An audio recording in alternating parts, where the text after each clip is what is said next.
Hello, and welcome to Khyber Shards, a 5th edition actual play show set in the Eberron campaign world. It is Friday, and it has been a couple of weeks since we've had a Khyber Shards Answers. The reason for that, as you can see, my normal recording space is unavailable to me. And so I have been trying to put it off, waiting to get the AC back in my office. But that's taking a while, and I didn't want to continue without recording anything. So hopefully next week we'll have a KSA with Mia and Laura to talk about the Dragon Blades arc that we've been in the midst of. But today I wanted to do kind of a GM KSA and talk a bit about house rules. So as we've mentioned, we've recorded everything for Khyber Shards. We've finished the campaign and are beginning to think about the next campaign. We've selected a premise and a system, and so I have been thinking about campaign design things, and I'll probably do some videos about that a little later on. But I don't want to start that while Kyber Shards is still airing, so be patient on that. But one of the things I think about, as I almost always do, is are there any house rules I want to implement for the next campaign? So I want to talk about some house rules that I have used in the past, some house rules that I think are worth checking out and maybe trying in your own. Obviously, in this campaign, we've done the push mechanic, allowing players to have a reroll in exchange for taking damage equal to their proficiency modifier. And I've been incredibly happy with the results of that. I really haven't seen any negative to it.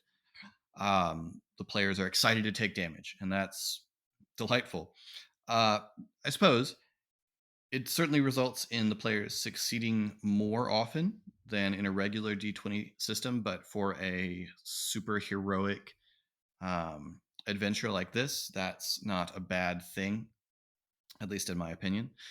So that's one side effect of that, but as long as you're comfortable with that, I think it's a great one. I want to talk about some others that I have been considering that I've used that are worth trying out. So, first things first, 3d6 instead of a d20. 3d6 instead of a d20 is basically the same math. It's slightly less swingy because your range is 3 to 18 instead of 1 to 20. But essentially, the statistics run the same, which means you don't really need to adapt anything. You don't have to change anything about the way the AC works or saving throws works or anything like that. This is a alternate dice resolution mechanic, and some people are absolutely in love with the D20. I'm not. Here's what I think doing 3d6 brings to the table. 3d6 means you have some additional things you can do. One is there's a very easy way to do levels of success. So a thing, if you've ever played the Genesis system from Edge Studios or the Star Wars role playing that was originally put out by Fantasy Flight, then you're aware of the idea of rolling dice that result in success with advantage or even failure with advantage. 3d6 makes it easy to do that. You essentially just say any sixes that you roll result in some sort of boost. That might mean something advantageous happens in spite of the fact that you failed. It might be a way of representing degrees of success. So you succeeded more because you succeeded and you had some sixes. 3d6 can also mean you can incorporate other rules ideas like stunts from the Fantasy Age system, where rolling doubles results in you getting the ability to do something else cool, to disarm an enemy or knock an enemy down or something like that.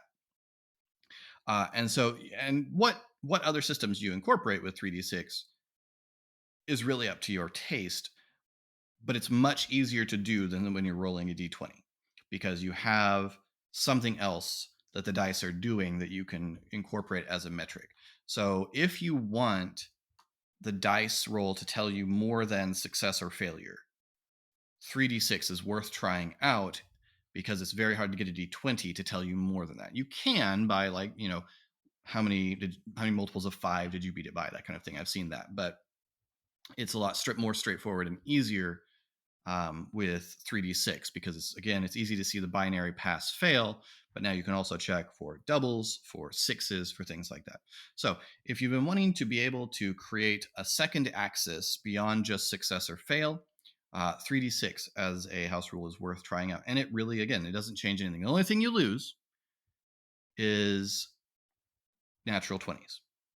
And that's a big deal to some people. It's not a big deal to me, but it's a big deal to somebody. And it's pretty easy to replace. If you say that rolling double sixes is the equivalent of a natural 20, you're getting pretty close to the same uh, statistical chance and the same effect.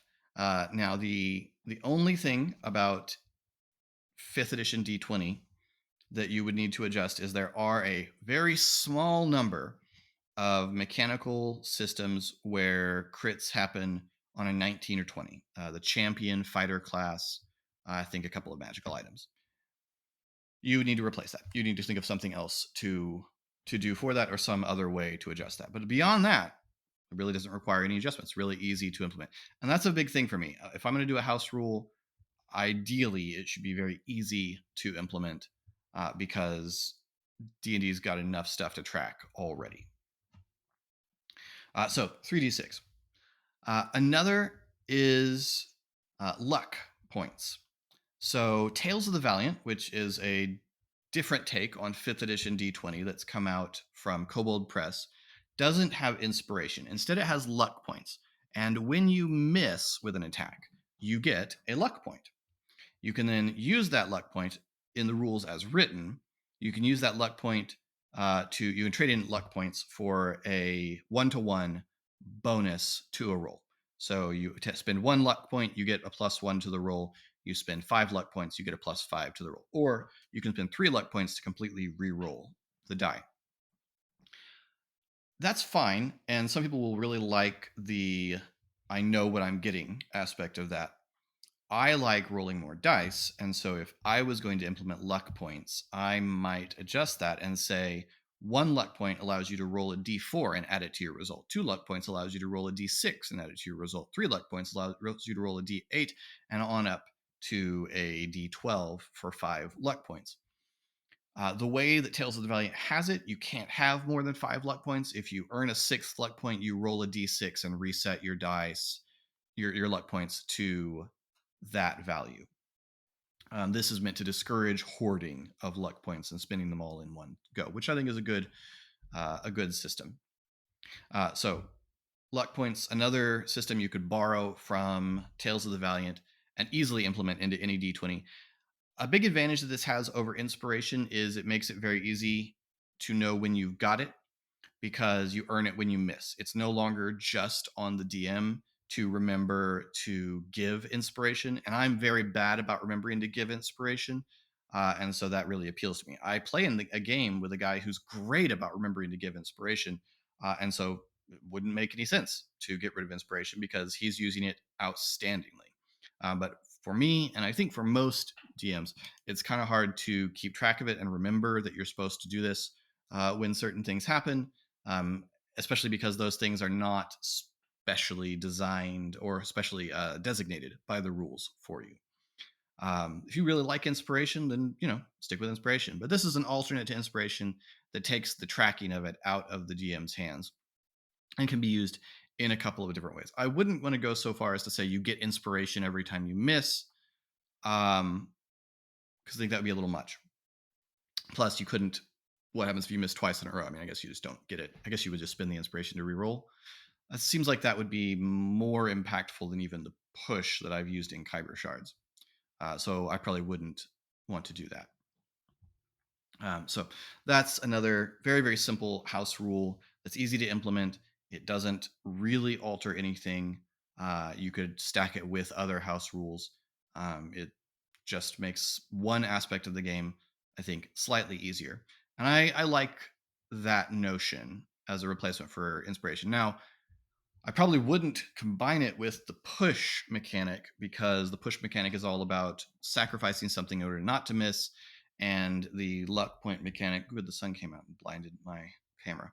Um, the luck mechanic is all about getting something even though you missed,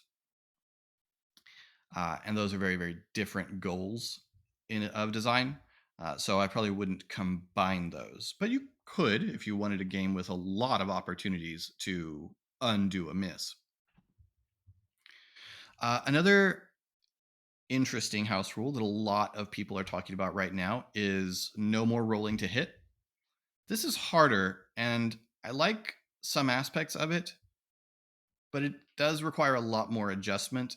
And I don't think it's very clean in the way that it fits in. So the idea is quite simply you just never roll to hit. You just immediately roll the damage and you do that damage. Now, some differences like Nimble, which is on Kickstarter right now, and it's kind of cool looking. Nimble uses an idea that you roll all of the damage dice that you get from the weapon or from the attack spell, and one of the dice is the die that determines the level of success. If that die rolls a 1, then the attack misses. So it's still possible to miss, but it's a little less likely. If that die rolls its highest value, it crits and it explodes. You get to roll it again, and you can keep going with that die. And so you can get the very fun, like mega damage thing that you get from Savage Worlds. Um, this is a neat idea, and I would be absolutely for it if it wasn't for the fact that 5th edition D20 also has spell saves, because there is, as far as I can see, no equivalent uh, idea of getting rid of the save, because the spells that you save against are usually much too powerful and also usually impose effects, and so you need the ability to save against the effect. You could ignore that, and I guess it would be okay, because the save is a very interactive aspect of the game, and that's good. And usually a save still results in something. And the idea of getting rid of the roll to hit is it sucks when you miss all of your attacks, and so you've effectively done nothing on your turn. And I agree, that does suck, which is why I'm not totally against this rule, but I'm not quite sold on it. I want something else to exist that does the same thing for the saving throw. And that feels like you have to redesign the entire spell system, and I'm not up for that. This also speeds up combat. You don't have to, you can make one roll instead of two, but again, unless the spell requires a save. So that's my thing. And what about classes that have things that happen on their attacks? So a fighter with Battle Master or a monk with Stunning Strike, things like that. It's just still, it doesn't feel like it quite cleans it up enough. I like the notion, but it's missing something, and I don't know how to create what it's missing yet. Um, Next one. Sorry, sun keeps distracting me. The next one is getting rid of hit points as such. So, giant stacks of hit points are in a lot of are core to D&D and have been for a long time, and they are one of the reasons that combat takes a long time, because you are chipping away at an enemy in a way that is usually very, very incremental, very, very gradual. Getting rid of hit points allows you to speed up combat a whole lot. And if speed of combat is your goal, like if you only get to play once in a while and you really want to make your games efficient, getting rid of hit points is very fast. In this case, there are a couple ways to do it. One is you look at the MCDM minion system. You create a damage threshold. If you do damage above that threshold, you harm the enemy. And for minions, that would result in immediate death. One-shotting the dragon, though, isn't necessarily fun. So what you end up having to do is you end up having to create essentially an alternate hit point system, where a enemy has a much, much smaller number of hit points, and all hits above that damage threshold deal 1 wound. And After an enemy has taken 1 to 10 wounds, they're dead. This saves a lot of math.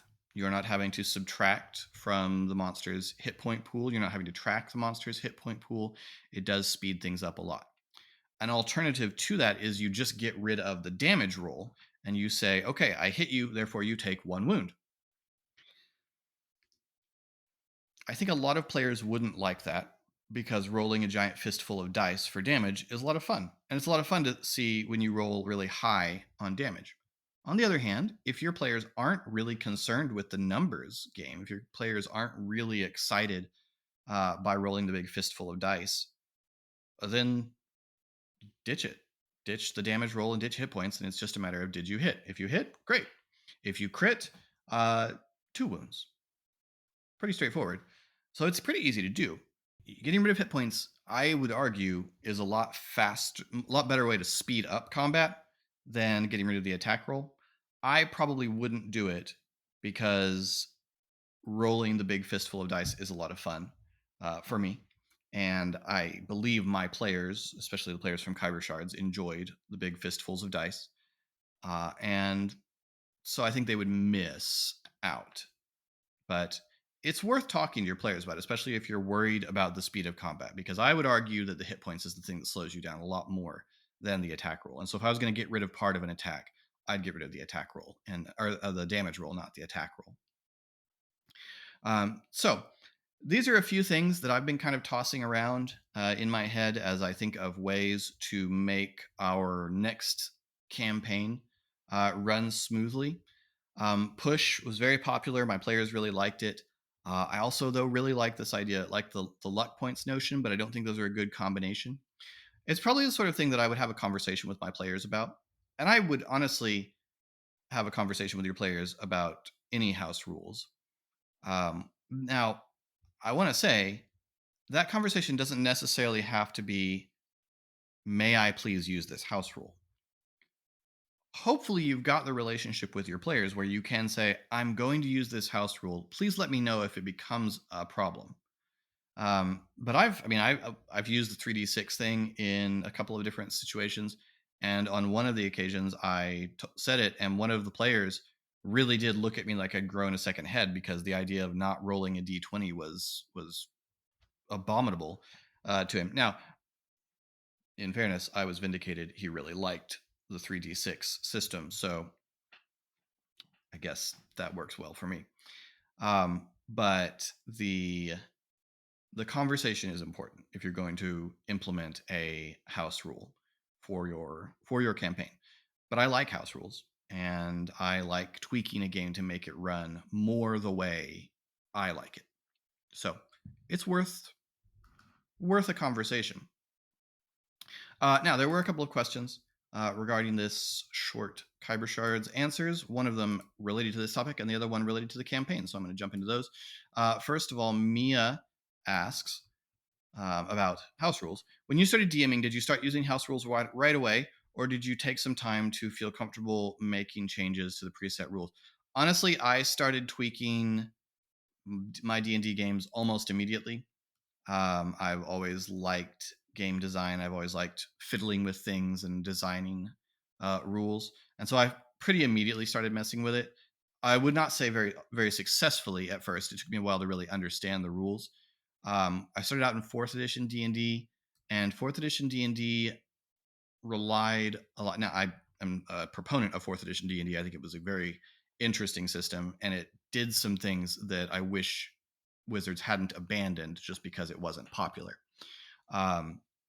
But the way I was introduced to it was by using a online character builder, an online monster builder, and that actually hid a lot of how the rules worked from me, and so I wasn't as good at house ruling stuff.